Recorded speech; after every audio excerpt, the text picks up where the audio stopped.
అయోధ్య అనేది ఇప్పుడు ఓ పెద్ద జాతర కింద మారింది. ఆ జాతరలో ఎవరెవరు ఏమేం చేయగలరో అవన్నీ ఇక్కడొచ్చి టెంట్‌లేసుకొని వాళ్ళు ఇలాంటి వీధి సర్కస్ చేసుకునే వాళ్ళు వచ్చి చేరిపోయారని చెప్పడానికి నిదర్శనం అది.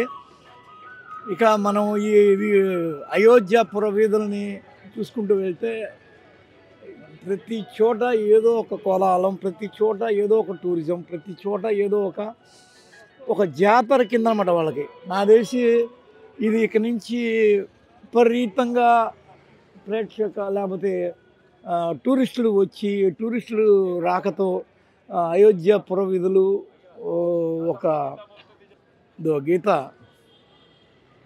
మామూలుగానే గీత అంటేనే గోరఖ్పూర్ ప్రెస్ గోరఖ్పూర్ ఇక్కడ దగ్గరలోనే ఉంటుంది.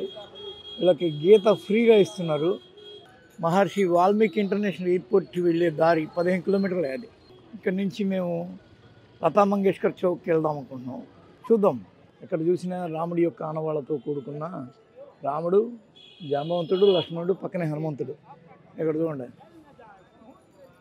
రాముడు